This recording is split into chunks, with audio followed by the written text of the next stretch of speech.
Hey guys, making a quick video about a 2.7 liter V6 Kia Optima. This is an '06 model. Um, Pretty simple to get to this point. There are other videos about it, but I'm going to go over it real briefly here. Here's most of the bolts that come out. They're all 10 or 12 millimeter.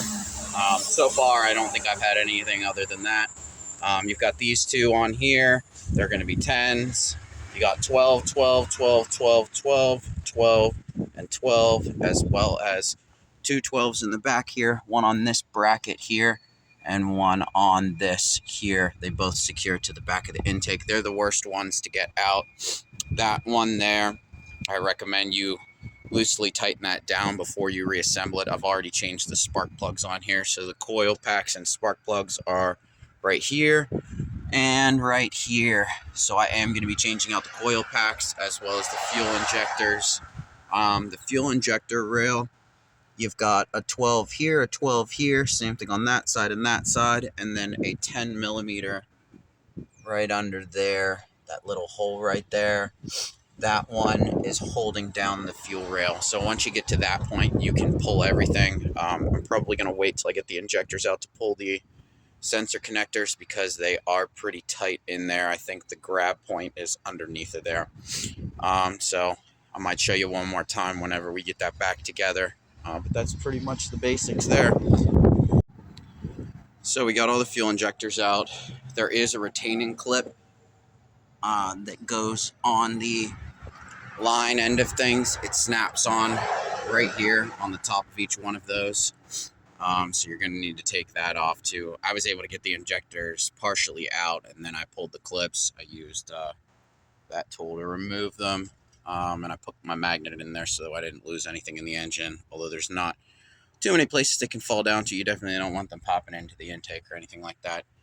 So on reinstallation, you want to make sure that you have all of these rubber grommets. They go in the electrical port. You also want to make sure all of the rings came off of the original ones, a top and a bottom one. When you do the reinstall, I find it's easiest to use some type of oil on the rings themselves. It lets them seat easier. For reinstallation, here's our replacement.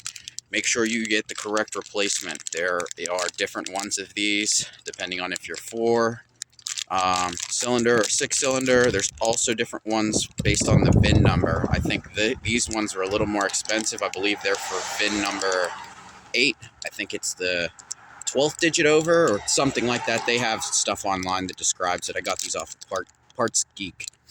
You want to make sure that that pin is facing inward or outward on this side, in line with the electrical connectors. And it is, like I said, it's much easier to get the connectors off once you get the injector out. I would imagine same thing on reinstall. You probably could still pop them on after reinstall, but it's probably just going to be easier to get them on prior. So that's it for that. Make sure if you are in a colder climate when you're working on this, you wait for the fuel to evaporate out of there. You don't want your engine catching on fire from your startup. I did have some fuel in the fuel rail that came out. It wasn't pressurized. I had left the car not running for long enough. So it's not like it was spraying everywhere, but it did kind of just pour out. So keep that in mind. All right, guys, I think that's pretty much it. I guess I'll come back and show you the coil packs too, since we're already here. And it'd be the same thing if you're going to do the spark plugs as well. All right, so guys, as far as putting the fuel injectors in, it was not easy. What I do recommend, there are these black retention clips I showed in the last clip. It's honestly easier to put the fuel injectors in the rail itself and then clip those clips on, especially in the front. You end up having to remove one more bolt for that little bracket that's hanging there to get it out of the way, and then the rails come up enough where you can get access. I could not get the clips back on with the fuel injectors in place. Making sure their depth is right so the retainers actually grab around the fuel injector. There's a little slot on the fuel injectors where the clip goes, and the back of the clip seats on this so it doesn't move anywhere. So yeah, highly recommend doing that first before you go to put the fuel injectors in. I had to pull the fuel injectors out on the front and actually seat them into the rail first. Pop the clips on, then I shove them in.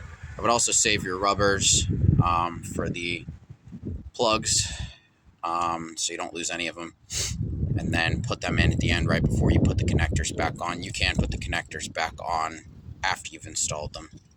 So that's pretty much it, guys. I'm going to go ahead and do the coil packs, but they're, again, pretty self-explanatory. You unplug the club, unplug the plug, take the 10mm bolt out and pull it out, put some dielectric grease on the inside, shove them back in and plug them back in. There's 6 on the 2.7 liter, so make sure you do them all if you're going to do them.